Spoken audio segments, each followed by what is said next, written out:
hunt people.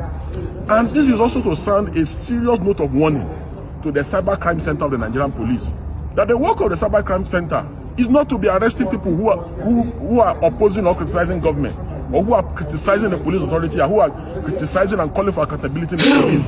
That the work is to go after internet fraud, internet.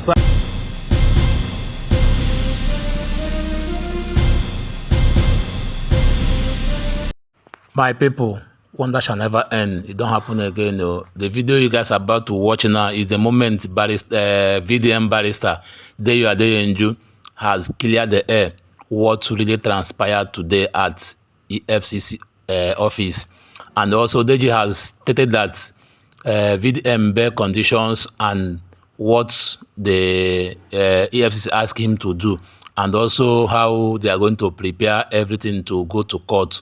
Let me allow you guys to watch what really transpired in EFCC office today, and also you guys to watch Very Dark Man, all his bail conditions, why he was released, and his bail conditions, and what they ask him to do.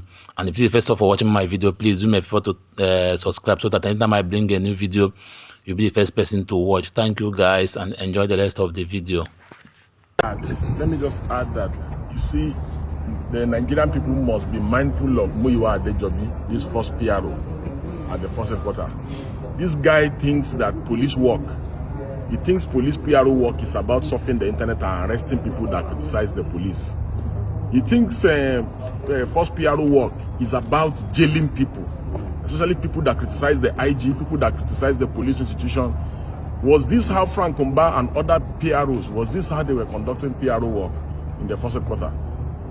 A client of ours who was arrested on the instruction of Muyiwa Adejobi for making a post about the abduction of the former DIG's wife. They arrested him. He has spent 10 days in custody. The parents went to go and see Muyiwa Adejobi to beg him. The parents came to our office and briefed us.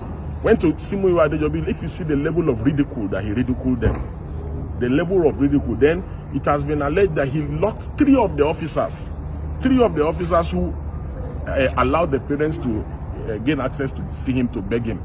Who the hell does this guy think he is? A bloody first PRO? Is this how we can promote accountability in government? Is this the essence of policing? Is this how to do PRO work? He thinks first PRO work is Bolekaja in Lagos, where people are forced to come down from a bus and get into fisticuffs and fight. He thinks it's about. That's exactly how he behaves. Exactly how he behaves. He thinks that the first PRO is Oshodi, where people will just be fighting and grappling and engaging in fisticuffs. So we are taking decisive action against people like that, because they are anti-democratic elements in the country. Muyiwa Adejobi is guilty of suppressing citizens' rights and freedom of speech in the country. Yes. And we are going to take appropriate legal and constitutional actions against him to serve as deterrence against other people like him in the police force who continue to victimize and witch hunt people. And this is also to sound a serious note of warning to the Cybercrime Center of the Nigerian Police, that the work of the Cybercrime Center is not to be arresting people who are opposing or criticizing government, or who are criticizing the police authority, or who are criticizing and calling for accountability in the police. That the work is to go after internet fraud, cyber terrorism, and cyber criminals, not to go and be arresting people that criticize the IG, people that criticize Commissioner of Police, and people that criticize their girlfriend. Yes, do you understand? So because a lady, by the way, was detained for 21 days. What? She's from the UK, Dorcas. Yes. She said she will never enter Nigeria again. Can you just imagine? Can you imagine the impact, 21 days in the negativity of that? Because they criticize Muyiwa's girlfriend. So my take generally is that people like Muyiwa must be stopped by the citizens. Because if they are not stopped, they will shrink the civic space and they will endanger our democracy. Thank you. Thank you. Criminal. How do you put money laundry for best when no get money? You don't launder your own money now. Who broke? You're not criminal now. I don't to do charity. They wonder how. They don't know how they use debt to do charity. Anyways, we're outside with my lawyer, of course. And you know what we do. We can never get inside when we have our lawyer by our side. So right now, by DEJI, you are going to survive me with at least $3,000 first for the starts. So in May 2025, Ross is super pissed because the EFCC broke the rules and grabbing VDM. This mess hurt VDM, his family, and scared everyone, making Nigeria democracy and justice system look like a joke. Why did the EFCC grab VDM? VDM, our brother, is a big deal on social media, always calling out government, banks, and big shots for their nonsense. On May 2, 2025, he was at GT Bank in Garrick, Abuja, helping his mom figure out why money was vanished. EFCC swapped arresting him and his friend C-Bank. Then we lost the track of VDM's mom for a bit, freaking out her family. The EFCC said VDM was doing cyber stalking, but they didn't show the proof or say who complained. Sound fishy, right? Ross knows that they enabled him to shut him up for exposing powerful people. Nigeria Ross said arrest got to be fair and follow laws. But the EFCC's arrest of VDM was totally mess and illegal. Here's the how. They didn't tell anyone why. What happened? The EFCC dragged VDM and C-Pack away without saying why. His mom was terrified, and his family had no clue where he was until the lawyers tracked him to EFCC's jail. Nigeria Constitution, Section 35 says, cops must tell you why you are arrested right away. In your language you got, they got to let your family know where you are too. EFCC keep quiet, straight up, illegal. Why is so bad? VDM's family was panicked, couldn't get a lawyer fast, and VDM was stuck with no way to defend himself. Arrest was a hot mess. No clear warrant. EFCC waived the warrant signed by a judge, saying VDM did cyber stalking, but they didn't show it to VDM during the arrest. And when his lawyer asked for the details, they dodged. Not even say who snitched, shady. Also, back acting suspicious. VDM's lawyer said that he was locked inside the GT Bank store for 5 minutes. Then EFCC busted in. Felt like the bank tipped them off. GT Bank swear they are innocent, but CCTV show the arrest happened right there. We ain't by it, acting like jokes. EFCC blind forward VDM and the C-Bank, cons and robots, threatened to shoot and scare VDM's mom, plus some pregnant women and old folks nearby.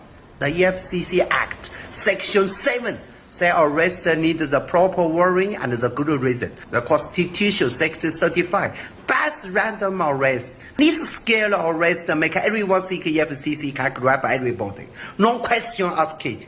And they also lock it up too long. What happened? VDM got nabbed May 2, but by May 4, over 44 hours, the EFCC didn't charge him or take him to court. They even tired questioning C-Bank without charges. It's make no sense. The Constitution, Section 35 says, you got 24 to 48 hours max before court or release. EFCC hold VDM longer. It's illegal. It's abusing power. VDM was stuck in a cell, unable to fight back. People think EFCC just fishing for criminals. Right after arrest, EFCC blasted on social media that VDM's a cyber stalking criminal, posting his picture and his name, but no proof. The Constitution, Section 36 says, you are innocent until proved guilty. EFCC is supposed to keep investigation quiet. Calling VDM a criminal before a trial is illegal.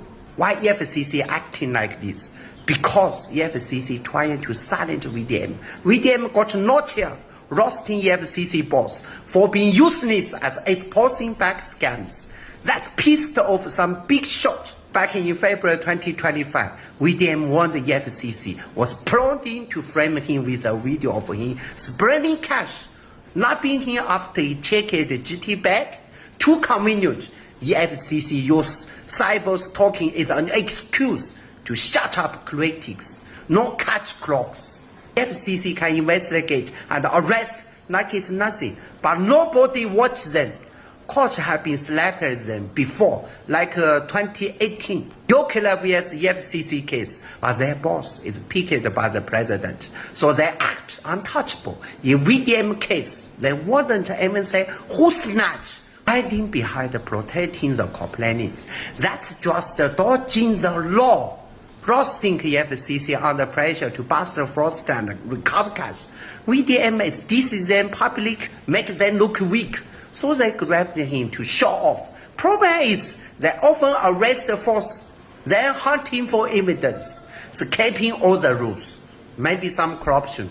The way EFCC roughed up VDM and GT back warehouse make folks wondering if someone gets paid off. EFCC be catched before asking for bail money to free people. Is someone cashed in on VDM arrest? Ross message to EFCC boss. EFCC illegal arrest of the EDM ain't just about him. It's just a messenger of Nigeria big time. You are killing the trust Nigeria having in government. Back look shady. Business are nervous. GT back caught in the crossfire. Folks think they snatched to EFCC. And now people want to boycott. Business owners are freaking out. Think EFCC caught them next for speaking up. Investors see the chaos and bounced. Democracy and justice are crumbling. VDM's arrest, showing EFCC turned from the corruption fighters to law-breaking ballers. EFCC boss, Ross is begging, fix your crew, follow the law, stop making families cry. All my Nigeria brothers, share this video, drop comments, and fight for justice together, and call EFCC, release VDM immediately.